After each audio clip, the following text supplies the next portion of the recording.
Hi there, and welcome to Women vs. Everything, a podcast for badass women, about badass women that overcame adversity and made history that is not discussed enough. Yes, that was Grace. I'm Jess, and every episode of this podcast, one of us chooses a awesome woman from history to focus on, and we really do mean any period of history. At this point, we've gone as far back as 1500 BC. And we've gone as recent as people who are still alive today. And the other person researches the time period and the place and the context and all of those things. And then we stitch it all together and see what happens. Yeah, you can find us on neglected social media.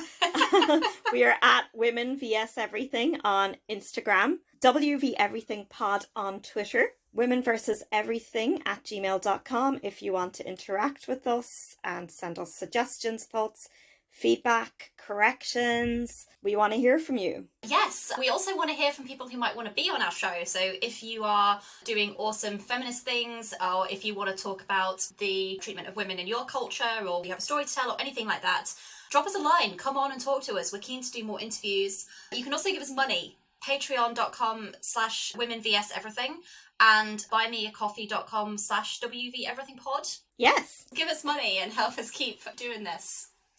Ka-ching! So how were you anyway? You've been sick for a couple of weeks, right? Yeah, so there's been a gap in our recording because my asthma decided to play Life's Not Fair again. And my voice completely went. Like, I sent Jess a voice recording. I'm not someone who's prone to throat infections or anything. Like, I've never lost my voice before. And I was just like, this is so insane. It's crazy. Yeah, so it wouldn't have made for good listening. It was very gravelly. You sounded very sick. I felt really awful for you. I'm glad you're feeling better anyway.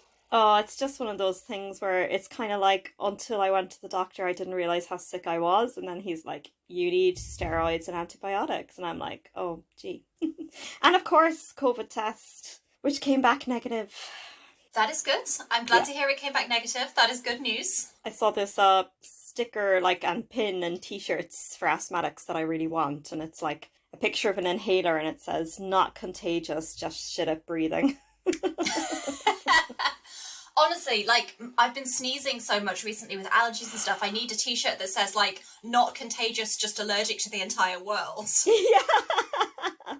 I know, because thanks to, good old climate change, the pollen's just crazy at the moment, isn't it? Yep. It has been unbearable around here. It's horrible. So how have you been? Last I talked to you, you were going to do some lovely things for your birthday. Yeah, my partner and I went to Whitby for a few days, which was lovely, which is one of my favourite spots in the UK. It was really nice. We ate a lot of fish and chips and were by the sea, and it was wonderful. What else? I've been working a lot. I've been seeing some lovely humans, which has been great. And I'm getting my second jab on Tuesday. Yay! Yay! Stab of Freedom 2.0. So this podcast will be fully vaccinated by Tuesday. Yes. We are a fully vaccinated podcast and proud. You won't get COVID through your earbuds. Disclaimer, we are not scientists. You might not have guessed, but neither are we historians. No. But we're trying. But we're women, I guess, and... Yeah, we're doing great. We are versus everything, so yeah. At some point we should do an episode called, Women versus COVID or something and talk to some, awesome, scientists who've been working on the pandemic. I just had the idea, and that's a great idea. We should do that. Yes, and I was already thinking an episode on how the pandemic has particularly affected women, more so. Yes. Would be great intertwined with that, yeah. I would love that. We could do either 2 episodes combining, or we could just combine it in one mega women versus COVID. That's the thing when you are not at the top of the pecking order and life is very difficult as it is that then when life gets more difficult, things get even shitter for you. Have you been reading, watching anything good? Well, following on from conversations on prior episodes, The Bold Type has now finished. They've released the last episodes ever, and I am bereft. I don't know if you've caught up yet and watched the newest episodes. No, the final episode of the last season was so this is something I do. When a series I really enjoy engages in some like bad writing or just has a shit thing, I'm like, I just go odd with it. I'm just like, I can't talk to it for a few weeks. And the last episode of not this final season, but the one before, was just chronic. And I'm like, I just can't look at you for a while. Oh yeah. Season 4 was a ride and not all of it good. Much of it not good. Yes, much like life. Yes. So I need a new show to get obsessed with. My partner and I have been watching all of the Star Trek movies in order. That's so cool. Recently, because they were all on TV, so we just recorded them all and we've just been watching all of them in order. So last night we just watched the 5th one of the original series movies, I think, which was very cheesy, but it's fine. They're fun anyway. I presume you're not doing the J.J. Abrams reboots. Haven't decided yet. We have seen them. We might rewatch them, but we're watching all of the original and TNG ones first, and then we'll decide from there if we can be bothered to watch the reboots or not. The only good thing about the J.J. Abrams reboots is Zachary Quinto, because I'm just like, I'm so obsessed with him. He's so hot. What about you anyway? What have you been watching, reading, listening to recently? I can recommend some stuff to get obsessed with. So I've been reading very slowly this book. My lovely friend Sarah, who's a big listener of the podcast, sent me 2 books Hi, Sarah. in the post to borrow. Oh, that's lovely. So vintage. So one she sent me is Kim Ji-young, born 1982, and it's by an author called Cho Nam-ju. And it's kind of like the story of like an average woman growing up and the challenges she faces from day one due to the patriarchy and this classic thing of like, she's depressed and she's having a nervous breakdown. And it's like, no, she's not. She's having a normal reaction to all the shit she's been through, you know? And it's really interesting, again, reading about like South Korea. A lot of the challenges she faces is very familiar because this is born in 1982, so it's a woman roughly the same age as me. But some of the stuff she talks about is more like what my mom went through. So it's just interesting to see where other countries are on that scale of not treating women like shit. And yeah. But it is very good. And I've also been listening to the audiobook Burnout. Emily and Amelia Nagoski, right? Yay! Yes, I love them. They're amazing. Yes, their stuff is so good. Look, I'm a massive psychology geek. You know, I trained as a therapist and everything. And so for me, there wasn't a huge amount of new info in the book, but I think for most people it will be. And it's very validating and normalizing. And I love hearing about, you know, experiments that back up kind of what we humans go through. There's lots of that, but also it's the first self-help book to have a chapter on how to take care of yourself when you're a woman growing up under the patriarchy. Oh, amazing. Yes. Yeah, they cite like different rat studies, unfortunately the poor rats, that confirm like growing up in chronic stress is so bad and like this is how women grow up in chronic stress.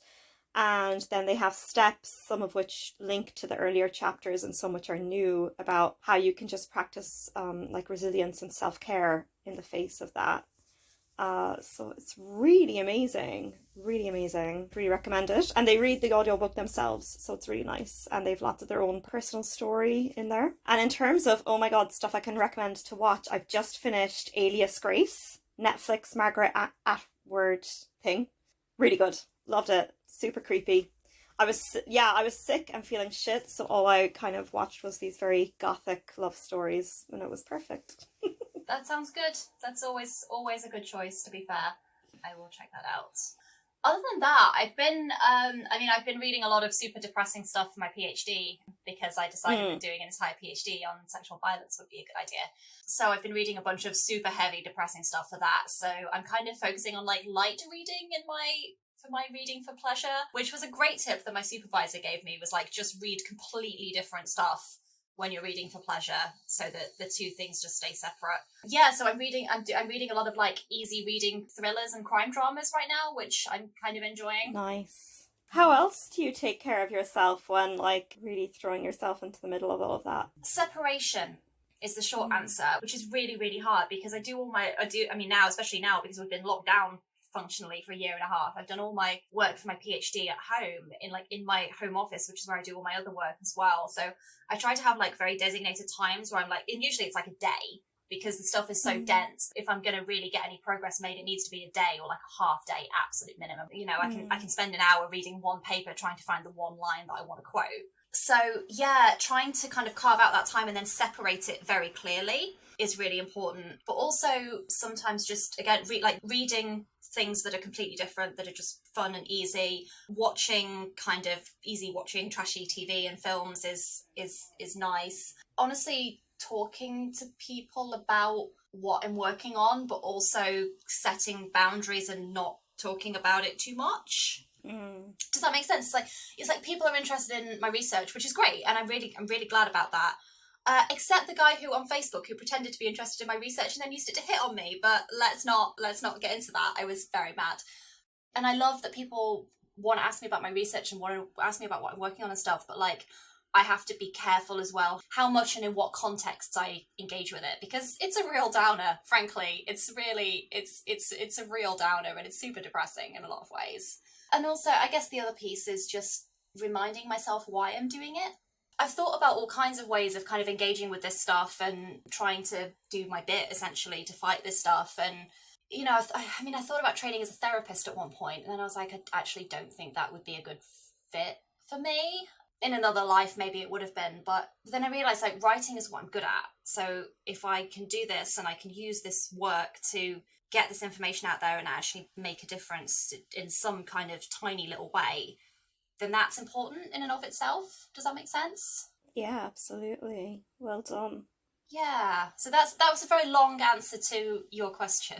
No, it's so thorough, and, you know, thank you for your service to get more of these issues raised in academia. And I want to shout out to my amazing supervisors, because they are so supportive, and they really get it with like how difficult and challenging this stuff can be to engage with, and how, you know, one of the things they asked me in my interview was what kind of support system I had in place to engage with these topics for 6 years of my life. So yes. Wow. Shout out to them. They're both great. Which, like, even friends of mine who've done scientific PhDs should have been asked, because everyone I know has had a massive burnout and bad time with their PhD. Oh yeah, massively. It's absolutely brutal, because academia just is, and studying at that level just is. But then if you're engaging with something that's very upsetting and very personal in some ways, it's like, okay, this is hard. Yes, it should be a standard question, I agree. Facts. I mean, I definitely relate to everything you said, like, but on a, like, personal processing and personal development level, it's, you know, you're trying to stay in touch with your feelings, and then your feelings feel so overwhelming, and then you end up reading books about feminism, and yeah, it's just like, it's kind of, I can end up in this space where I'm like, I go to therapy and I talk about it. I come home and I journal about it. I meet my friends, I talk about it. You know, I go to other groups that are support around it, but actually I'm just overloading myself and re-traumatizing myself throughout the week about this topic, you know, and actually, like, giving your body time to heal and process and just take it really slowly is so important. Yeah. No, absolutely. That's really true. I think it's why so many of us burn out, because, you know, we want to be the social justice people, and yeah, Emily and Amelia talk about that in their book about, like, you know, we want to be the warriors, and we're like, things have to change, you know, but actually, like, the level of change we're expecting sometimes isn't going to happen in our lifetime. And we do what we can, but we also have to not do it at the expense of ourselves. Exactly. So it's okay to, you know, watch Netflix and eat ice cream. Engaging in personal care for yourself, whatever that looks like, is an act of feminism. Yeah, absolutely. I mean, self-care is feminism in and of itself. Care for yourselves, people, we love you. I have sad news. I probably won't go to England in August. Oh no. I wondered if you might not, because of the pandemic carrying on and things, but it's so plaguey over there. What are you doing? You started, like, the eyeball licking, mouth spitting party without me.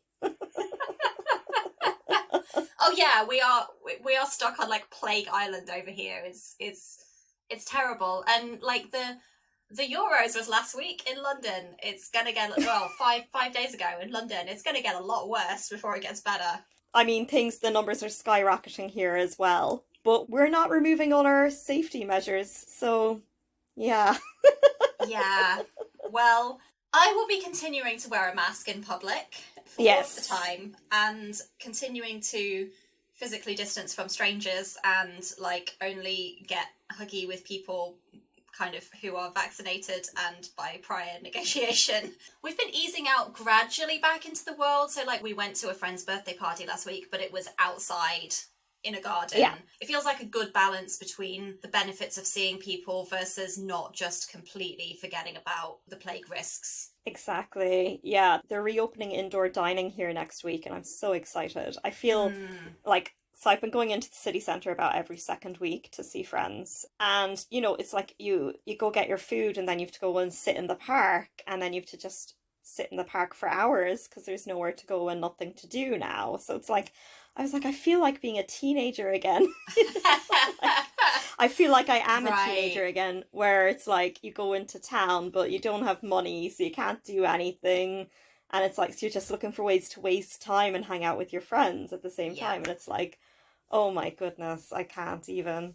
Well, I'm glad indoor dining is opening back up again. It's been open here for a few weeks, as you know, and it's been fine actually. Like I've been to a few restaurants in that time, and it's always felt like they were doing it really well, like they were handling it really well. I just hope that continues after next week, because it's felt safe, and I don't want it to start feeling unsafe again. Man, I am so sick of middle class white people talking about being discriminated against. Same. Because the indoor dining is opening back up, but it's up to the venue's discretion that venues can ask to see your vaccine passport so that you enter. So anywhere that does do that, I'm going to go there and not other places because I want to feel safe. Yeah, no, absolutely. Same. I would feel, I think we've got the same loophole in the UK at the moment, actually, that, or we will have for Monday, that they don't have to ask, but they're allowed to, and I will feel safer going to places that do. Yeah, and all these people who are like, oh, it's fascism that we're being asked to wear a mask in a public space. It's like, no, like, what? No, just no. That's all I have. I can't even form a coherent argument because it's so fucking ridiculous. No.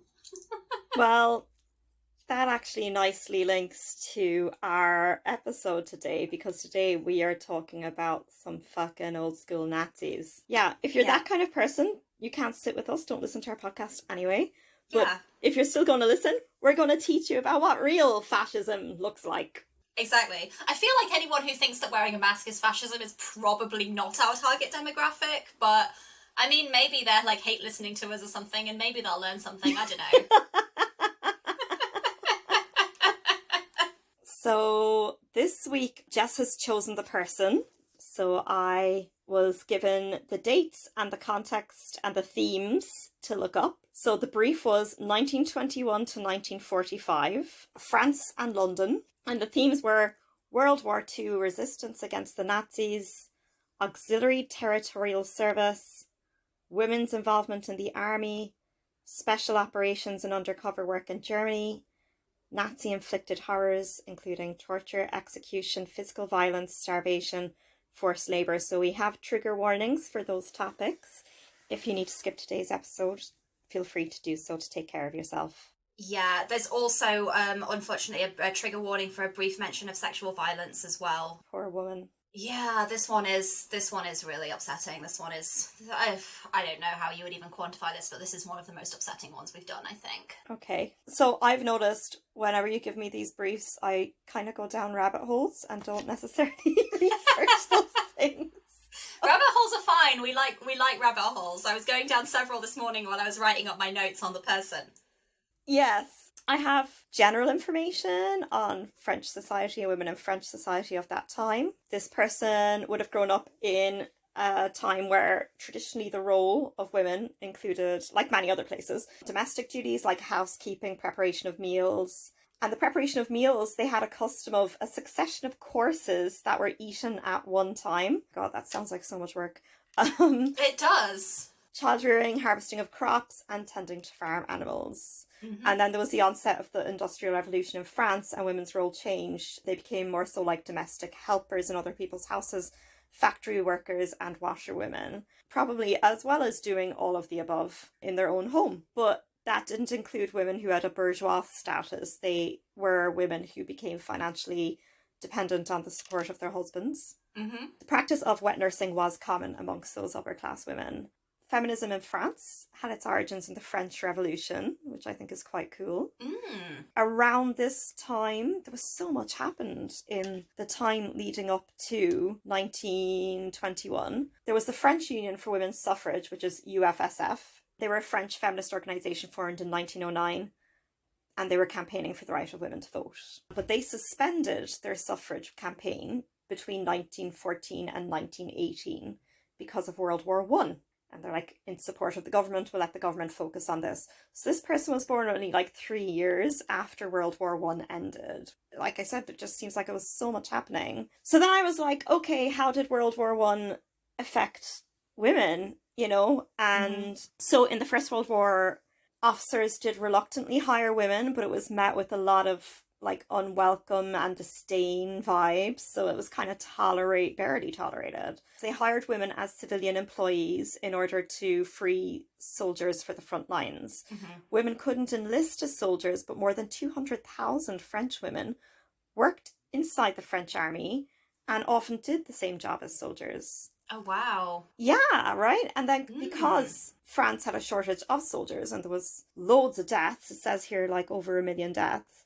Oh, Jesus. The women's service was actually vital to their victory. Despite all this, it wasn't very popular. The people that were in power, the officers and everything, were working under the presumption, once the war is over, everything will go back to normal and these women can just go back. It was a temporary inconvenience for them, this vital service women were doing. The French suffragettes stopped their campaign during the World War under the presumption after the World War and all this service they would be given the right to vote. And they weren't. What?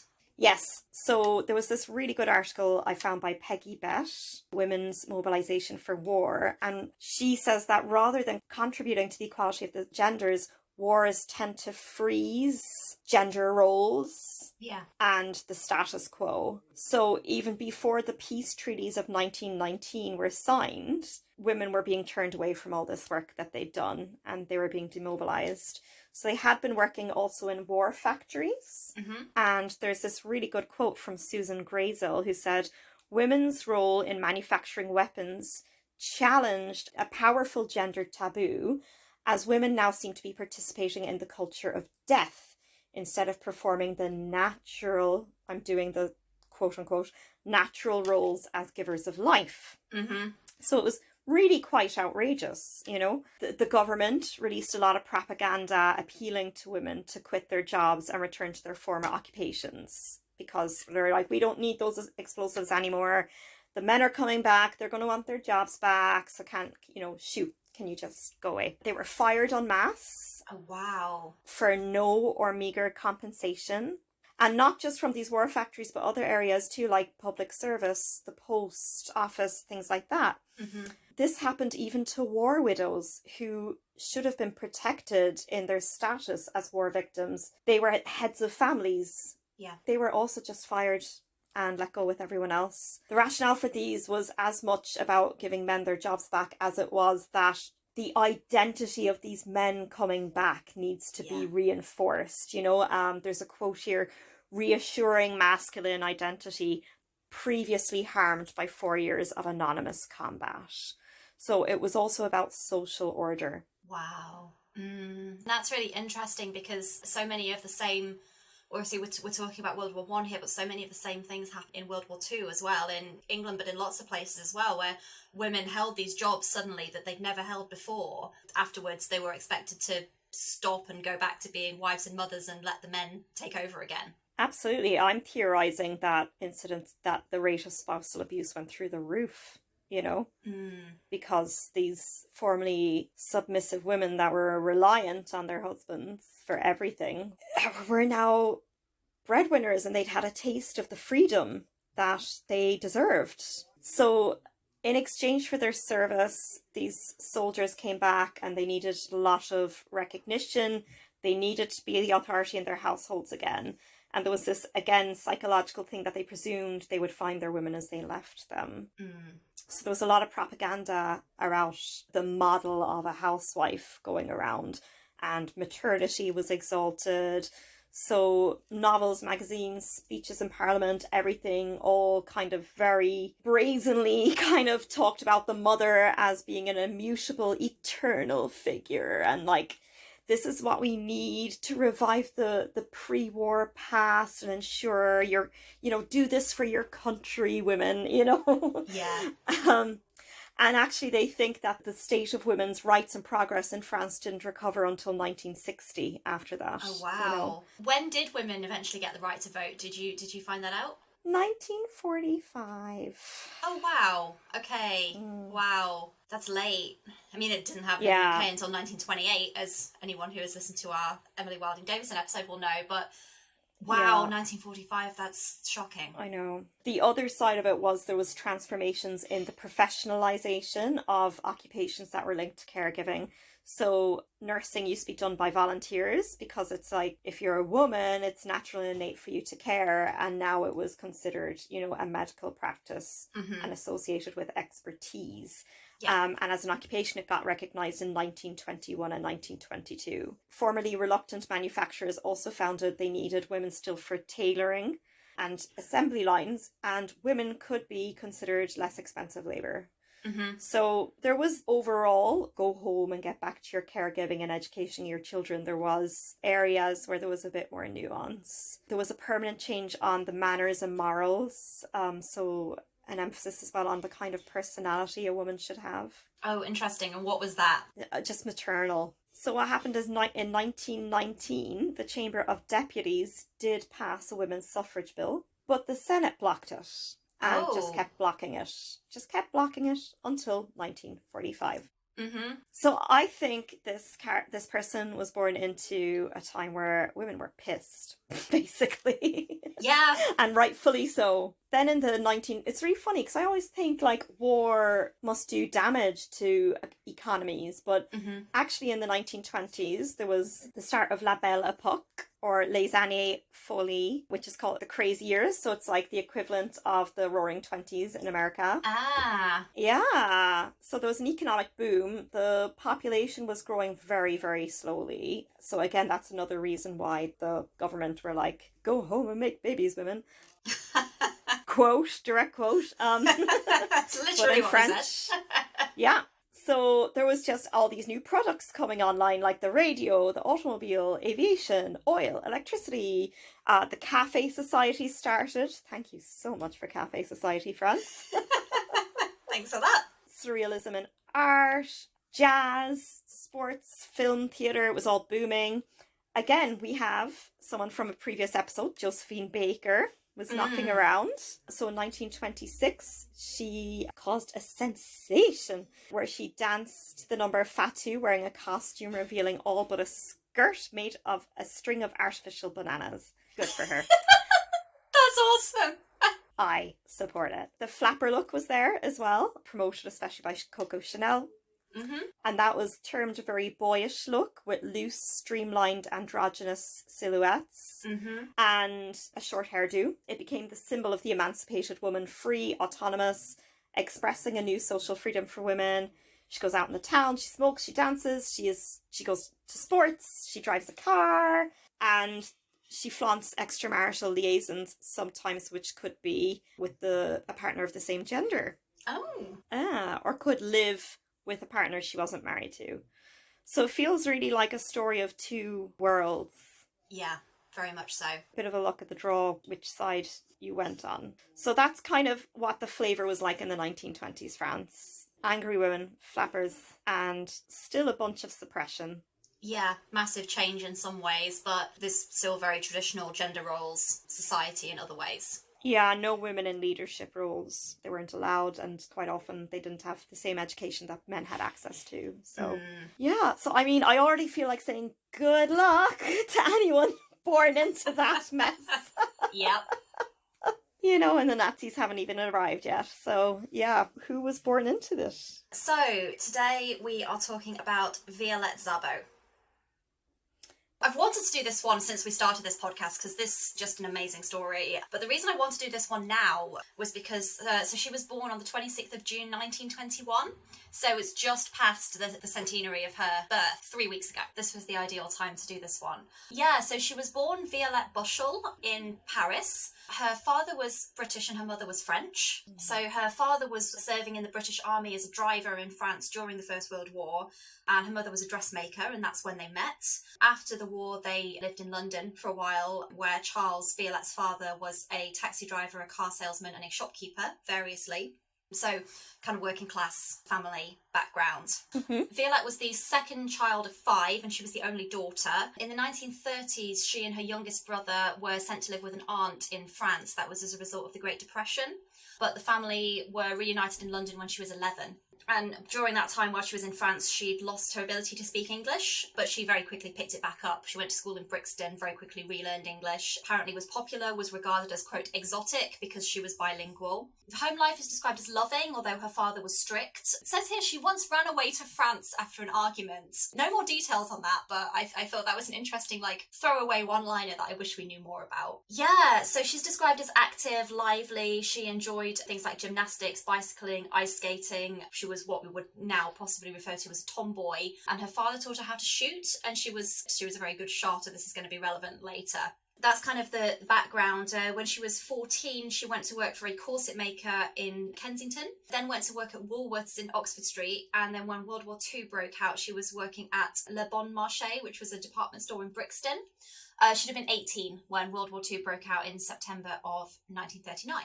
Growing up in these kind of in between the wars years that we were talking about in that sort of 1920s, 1930s culture between England and France, growing up in this kind of dual culture, bilingual family. In early 1940, when she was 18, she joined the Women's Land Army, which, despite the name, was not actually part of the military. It was a civilian organisation that was originally created in 1917, so for the First World War, to allow women to work in agriculture while men were off fighting. The organisation was disbanded after World War I, but then it was reformed in 1939, basically, again, for women to go into jobs to replace workers who'd been called up to the army. So she was originally sent strawberry picking in Fareham in Hampshire, but ended up going back to London fairly quickly and ended up working in an armaments factory in Acton. Then she went to a Bastille Day parade in London in 1940. This source says that she was sent there by her mother to bring home a homesick French soldier for dinner. Thanks, Mom. Which I thought was quite fun. But that's where she met Etienne Szabo, who was a non-commissioned officer in the French Foreign Legion, he was of Hungarian descent. And they had a whirlwind romance, married 42 days after they met. Wow. Yeah. She was 19, he was 31, so representation for the age gap relationships. Oh. Yeah, it sounds like they had a really lovely relationship. It sounds like they were really, like, genuinely super in love with each other. They went on a honeymoon for a week, and then Etienne left pretty much straight away. He was part of the Free French Forces and took part in the Battle of Dakar, and I'm really sorry if I'm pronouncing that wrong, which was a failed attempt by the Allies to capture a strategic port in what was then French West Africa, what is now Senegal. From there, he went to South Africa and saw action in various places and then returned to the UK. So, after the marriage, Violette then became a switchboard operator for the General Post Office. So this was obviously in the early days of telephones, and this was when they still had manual phone switchboards, and switchboard operators would literally manually connect calls. Yeah. Which I thought was kind of interesting, but she got bored of that very quickly. She was obviously very intelligent, she was very active, and she wanted to be doing kind of interesting things. So she got bored of that, and she enlisted then in the Auxiliary Territorial Service, which was the women's branch of the British Army, which was initially formed as a voluntary service in 1938. And it existed until 1949, at which point it was merged into what is now the Women's Royal Army Corps. Wow, okay. Okay, so she has this whirlwind engagement and marriage, and then she just kind of doesn't see her partner for years. Yeah, pretty much. But it kind of sounds like she's off doing her own thing anyway. She's not sitting at home missing him. Right, absolutely, yeah, which I think for that time is really interesting. I think as well, like, I would understand in the context of, like, you know, you're between two wars and everything, that, like, let's just get married because time is short and he's an officer, he could get moved around or bombed out or something anytime. And also there was social status for being a married woman that weren't available to single women. Yeah, absolutely. Married women were considered more respectable. So like those more high-end jobs like joining the army and the switchboard, I wonder if she, I wonder if it was a marriage of convenience as well, because she could get those roles. Yeah, and it's interesting to think about now. I think if a woman was getting married at 19, I mean it does still happen, but now we would consider that to be very early. Whereas back then, that was really normal. I mean, especially during the war, but generally in those days, that was really normal. It was very much a time of seize the day, don't wait, because you never know what's going to happen tomorrow. Someone could get shipped out, or they could be killed, or anything. So yes, there probably were a lot of these kind of whirlwind romances and whirlwind marriages going on. I love her already. Yeah, she was amazing. So after she joined the ATS, she was posted to Leicester, my current hometown, almost, nearest city. So she was sent there for initial training and ended up working in one of the first mixed anti-aircraft batteries, so essentially an air defence unit of the army. Then she went to Anglesey for further training and eventually was posted in Cheshire from the end of 1941 to early 1942. But at that point she found out that she was pregnant, so she left the ATS to go back to London to give birth to her child. And she lived in Notting Hill. Okay. And her daughter, who was named Tanya, was born on the 8th of June 1942. And at the time, Etienne, her husband, was stationed in North Africa. The following day, the day after their daughter was born, he took part in a defence against the Afrika Korps, which was a German expeditionary force in Africa.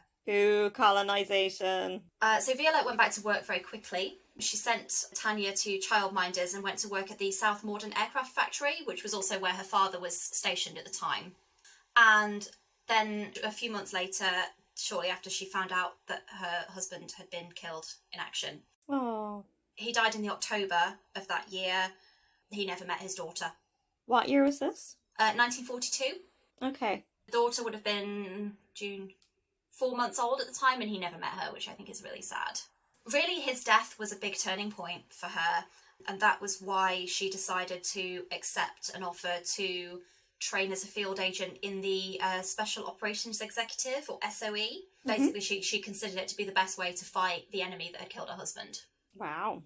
Yeah. So it's a little unclear how she was recruited to the SOE. It was a secret organisation that was officially formed in 1940 by Hugh Dalton, who was the Minister of Economic Warfare at the time.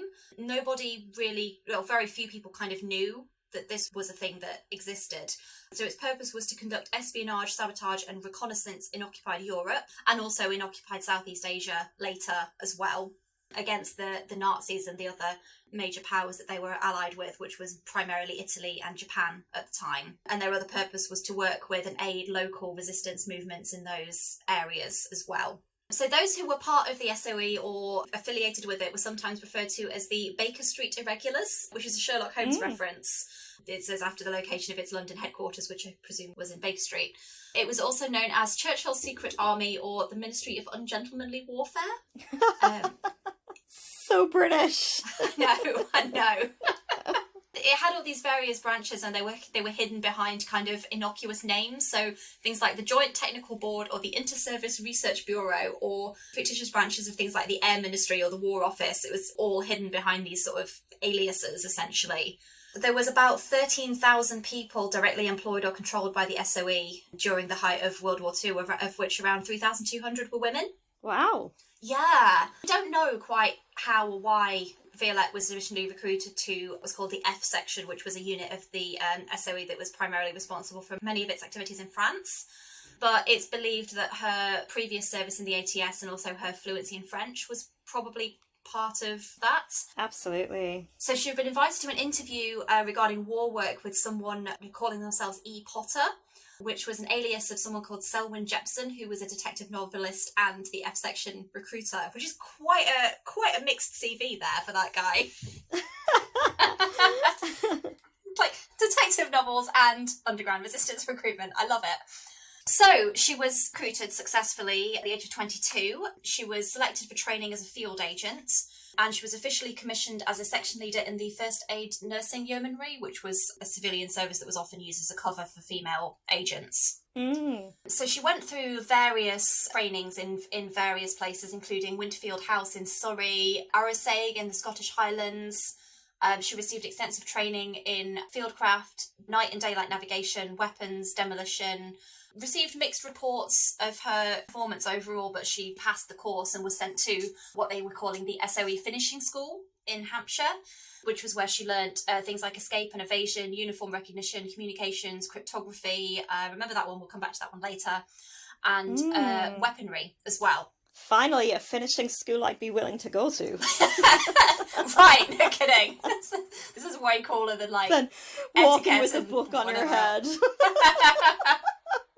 The last phase of the training was in parachute jumping, which they were taught at Ringway Airport near Manchester, which didn't go well. The first time she tried it, she sprained her ankle and had to go home to recuperate.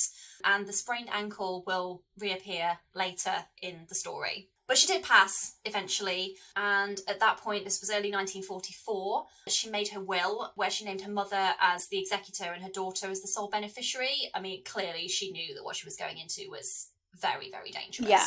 Sounds like, just like at school, she was really popular.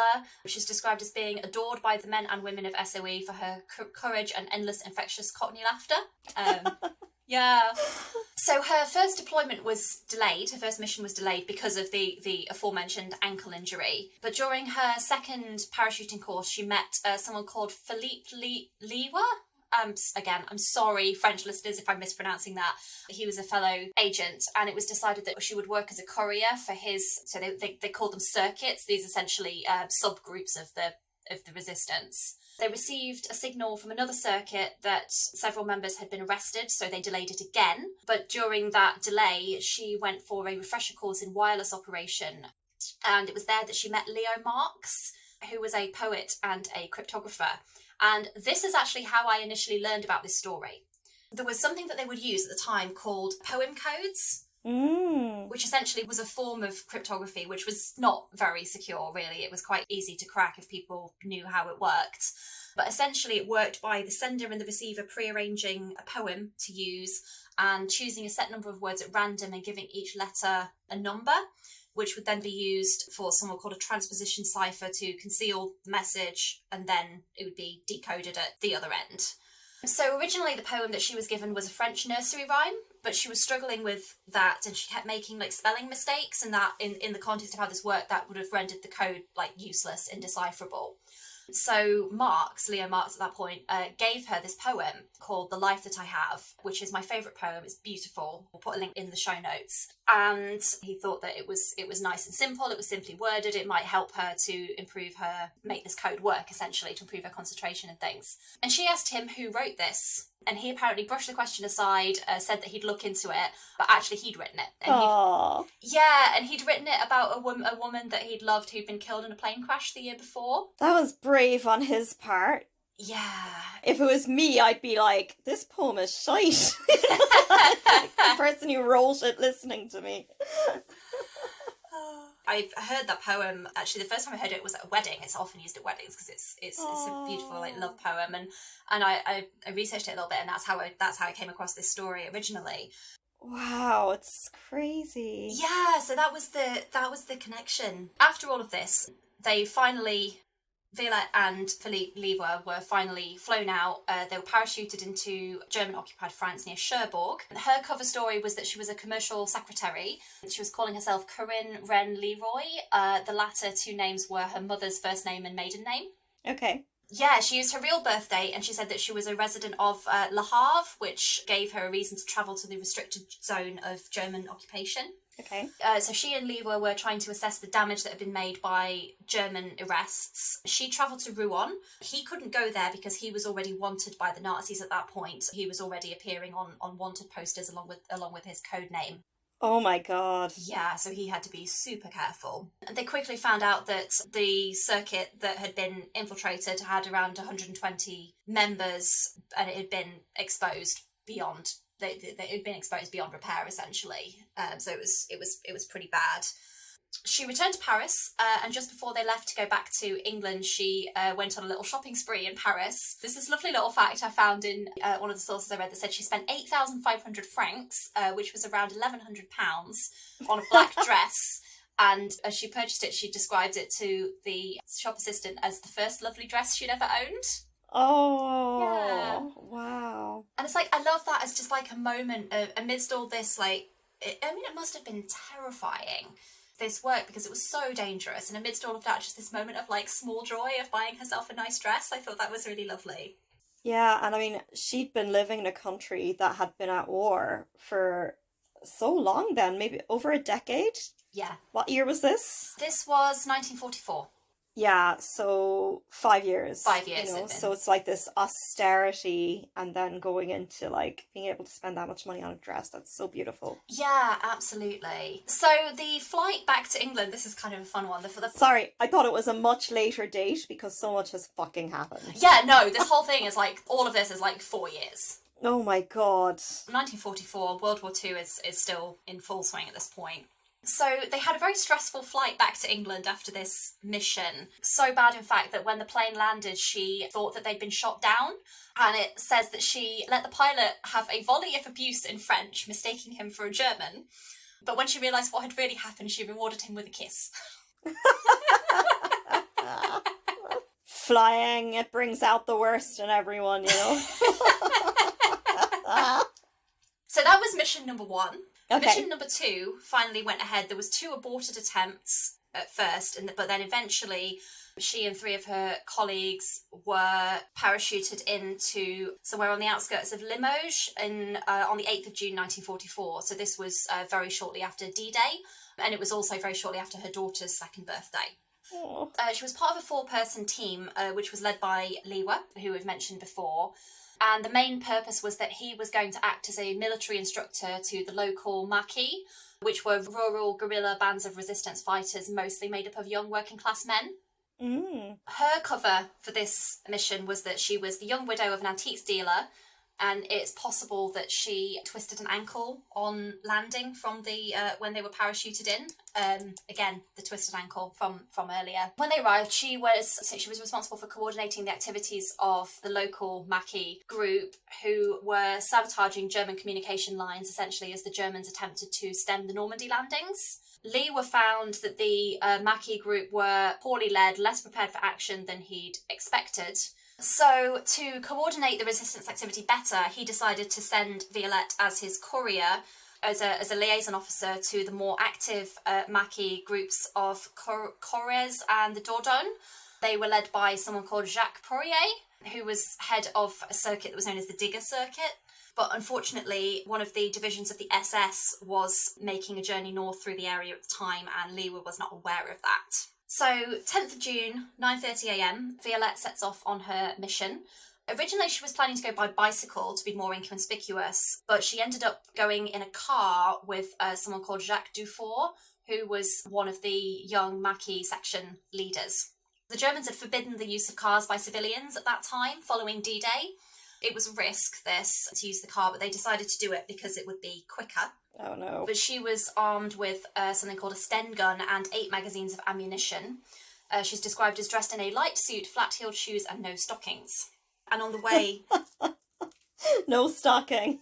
What the hell? I love that detail. So on the way, they picked up someone called Jean Barriaud, who was a friend of Dufour, the guy who was driving her, and he was supposed to, he was part of the resistance as well, and he was supposed to accompany them on the return journey. But they encountered a roadblock outside of Salon-la-Tour in central France, and that was when it started to raise suspicions. They slowed down the car. Barriaud was able to escape at that point, and later he was able to go back and warn the rest of the team about the arrest of his companions.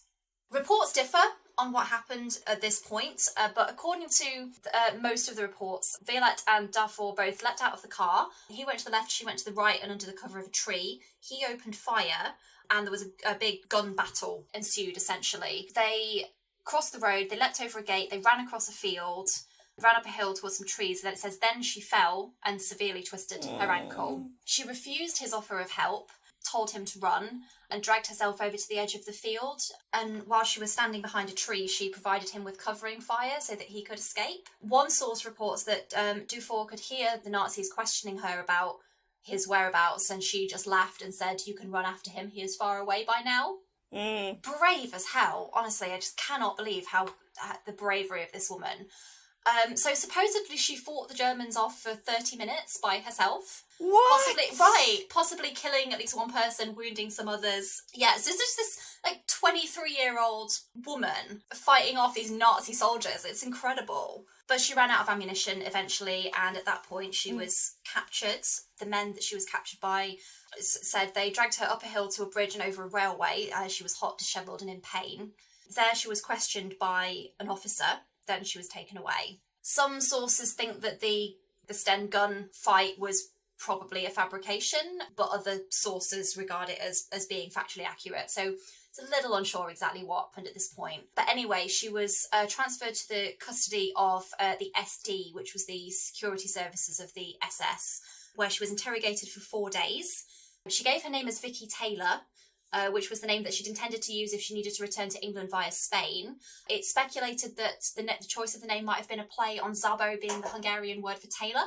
Okay. So she was moved to prison in Paris and then brought to Gestapo headquarters, where she was interrogated and tortured. By this point, they knew her real identity. They knew that she was an SOE agent. Shit.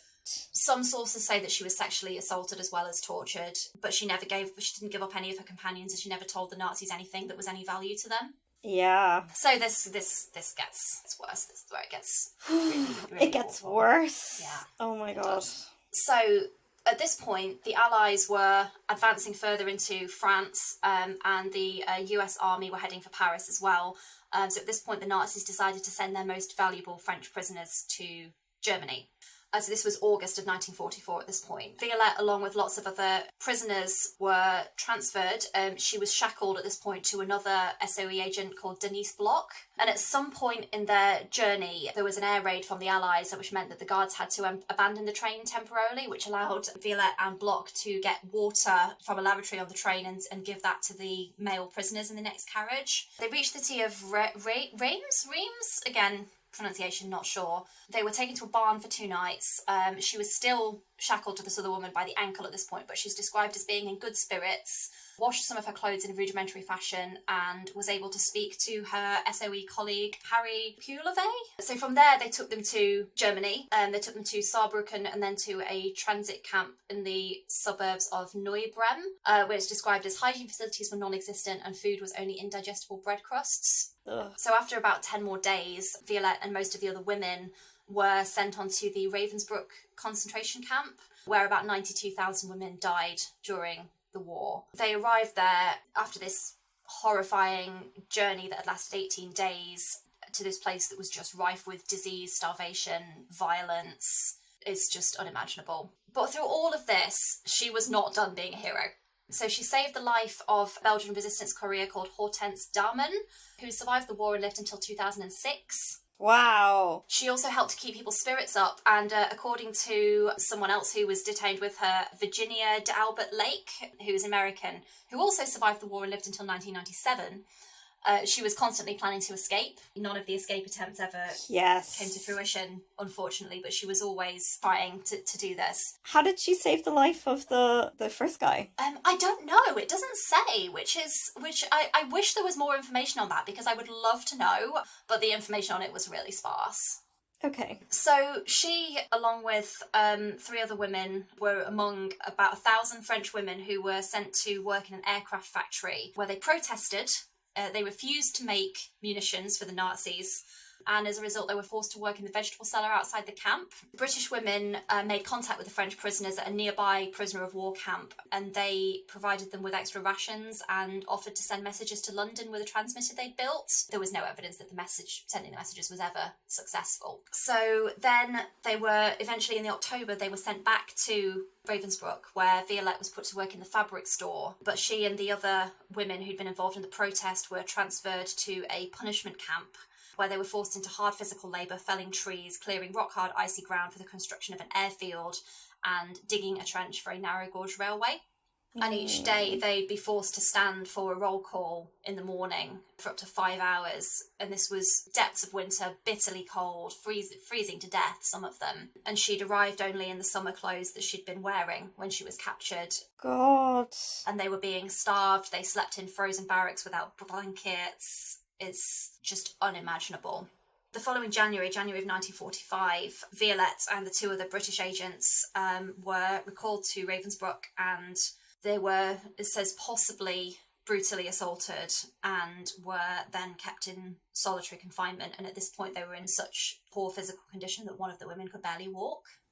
God, that's so horrible. Yeah, it is. Yeah, this one is just awful. So, sadly, she didn't get out of there alive. She was killed probably on, or possibly slightly before, 5th of February 1945. She was killed along with Denise Block, who was the woman that she was shackled to on the journey, and another woman called Lillian Rolfe, both of whom at that point were so weak that they couldn't walk and they were carried on stretchers. Oh, God. All three of them were shot that day. So they literally just kind of kept them on as long as they found them useful, and then kind of when they were too weak to work anymore, disposed of them? Yeah, exactly. Oh, God. So there's some confusion around the precise details of how she came to be executed. She was recorded by the British War Office as having been killed in action, but because she was an agent dressed in civilian clothes and operating in German-occupied territory, she was regarded by the Nazis as something called a Franktirer, which translates to free shooter, essentially part of an irregular military formation, which meant that they considered her to be not protected by the Geneva Convention and therefore liable for summary execution with no trial or anything. Convenient. Yeah. There's some biographers believe that she was possibly tortured or sexually assaulted while at Ravensbrook, but there's another biographer who thinks that that's unlikely, although she was obviously treated extremely harshly and cruelly. There were 41 female agents in Section F in total who served in France, most of them only for a few months. Some of them for as much as 2 years, but mostly only for a few months. Only 26 of them survived the war. 12, including Violette, were executed. 1 was killed when a ship sunk. 2 died of diseases while they were imprisoned, and 1 died of natural causes. And their ages ranged from 20 to 53. So she was 23 when she was murdered by the Nazis. Wow. Yeah. So she was awarded the George Cross posthumously. She was the first British woman to receive that honour at the time, and one of only 4 British women to receive it. The award was presented to Tanya, her young daughter, in 1946, so shortly after the war ended. There's a really lovely moving clip in one of the videos I watched where Tanya describes the king pinning the cross onto her dress on the right-hand side, just explaining to her that it needed to be on that side because she was Violette's representative rather than actually the person who'd earned the medal herself. Mm-hmm. Tanya is still alive. Wow. Yeah, she's 79 now. According to the most recent sources I could find, she's living in Buath Wells in Wales. She describes her mother as being always happy-go-lucky and vivacious. She says she loved dancing and skating. Although she was tiny, she was also a free spirit who would think nothing of defending her friends against bullies at school. She used to recite the famous Emerson quote, "Do the thing you fear and the death of fear is certain." Wow. Yeah. That's amazing. So Tanya never had any children, and eventually she decided to sell Violette's medals, partly to secure her own financial future and also because she had no one to leave them to. So the George Cross was sold at auction for £260,000 in 2015. Wow. Yeah, which was not only a new world record for a George Cross, but it was 3 times the previous record. Wow, amazing. Yeah. You can get a lot of pretty black dresses for that. It was purchased for as part of the Ashcroft collection, now on display at the Imperial War Museum. And Tanya said that she was delighted that the medals would go on public view and that other people would continue to be able to see them and remember the amazing things that her mother did. Yeah, I think that's so important. Yeah. And the auction in 2015 was attended by the actor Virginia McKenna, who played Violette in the film Carve Her Name with Pride, which was a 1958 film about her story. When I was listening to this, I was just like, this has to be a film. This is just, it's crazy. Yeah, right. It absolutely is. And, like, I'm a little surprised that there doesn't seem to be a more recent one, that no one's made another. Interest in her story is resurfacing because of the centenary, so I'm wondering if there will be another film of this at some point. There should be. Come on, Netflix. Yeah, get on this. So in London, in 18 Burnley Road, Stockwell, which was where she lived for a while in Lambeth, there's one of those blue plaques has been erected there. It was erected in 1981, and it reads, Violette Szabo, GC, 1921, 1945, secret agent, lived here. She gave her life for the French resistance. Yeah, beautiful. Yeah. That is the story. What I want to leave us with is, so on the centenary of her birth, which, as we said, literally was just a few weeks ago, members of the Army Corps and a socially distanced crowd came out to celebrate her life. They laid wreaths at the cenotaph in Buith Wells, which, as we said, is where Tanya currently lives. This followed a picnic where Tanya told stories from her mother's life, and they danced along to 1940s music in the park. Oh my god, that's so beautiful. Isn't it lovely? Yeah. This song is just so just tragic and heartbreaking, but also the impact that she's had and the things that she did and the way that she's still remembered is just incredible. Oh, when the world opens up again, we'll have to do a museum tour. Yes, Women versus Everything on tour. We'll share pics and things. Definitely, we need to do that. Make some pilgrimages to some of these places. Absolutely. Oh god, what a very sad but like Jesus, action-packed story. Yeah. Oh my goodness. All of that, there's so much. And she was 23. Yeah. Most of that happened within the space of like 4 years. Oh my god. Well done. Good choice. Yeah, that's it. I don't have anything to add. Yeah, me neither. I'm just like, what even can I add to that? That is just a hell of a story. I do have some interesting research on like Nazi attitudes towards women. Oh, tell us a little more about that. It's a huge thing, like maybe we could do even a whole episode on that. Yeah, we probably could actually. Comparing Nazi attitudes towards women with Trump's attitudes towards women. That's an episode. Women versus Trump. That's an episode. Yeah. Be like, oh, there's some similarities. Well, I think, like, something that I found really interesting, it really makes me want to put my conspiracy hat on, is Hitler believed women's lives should revolve around the 3 Ks, Kinder, Küche, and Kirche, children, kitchen, church. 3 Ks. Oh, interesting. God. We will definitely have to do an episode on Nazi attitudes to women and how terrible they were in every possible way.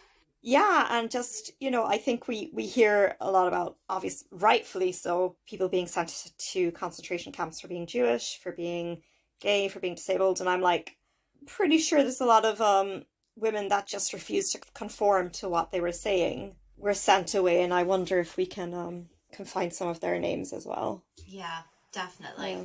So this is usually where we do a basic bitch gratitude list. Yes, which we probably should, because we need something to perk us up after how upsetting that was. Jesus.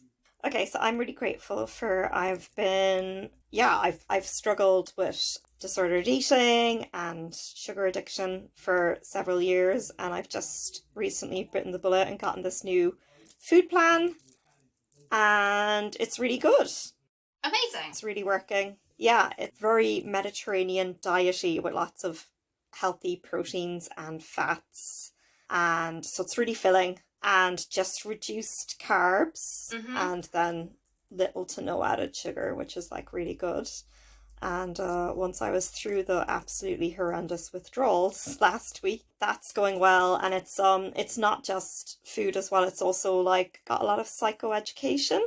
So it's really kind of like undoing some of that black and white thinking that have been forced into our brains because of, you know, fat phobia and toxic diet culture, and being wounded and tending to have all or nothing kind of thoughts. Yeah. So it's really emphasizing it just being like a healthy eating plan that you feel fuller and better and have more energy on. So that's so good. I'm really glad you found something that works for you. That's awesome. Yeah, it definitely is so far. How about you? I'm grateful for friends because, as I mentioned, we went to a friend's birthday party last week, which was outside and stuff, but it was still really lovely. And it was like the most humans I've been in the vicinity of in physical life for a long time. And it was just really lovely. And I got to see some people I haven't seen in a really long time, which was really nice. I'm grateful for Nyan because she was being super cute this morning. Nyan, your cat. Yeah, I went into the bedroom and she was just like flopped out on the bed. And I think I've mentioned this before, she's a polydactyl, so she has bonus claws. And she just had her little foot sticking out with the extra claws kind of, and it was super, super cute. So I'm grateful for her because she's a sweetie. I'm grateful for getting to do something that I love for work and for getting to set my own schedule. And I was thinking about this the other day. It's like just how much better it is for me and how much happier I am now that I can set my hours in a way that works for me. And maybe it's not the traditional 9 to 5, but it just works so much better. And yeah, so I'm grateful for self-employment. It's a good time. Yeah, that's good. Well done. So until next time, fight Nazis and love women. Woohoo! Okay, see you next time, folks.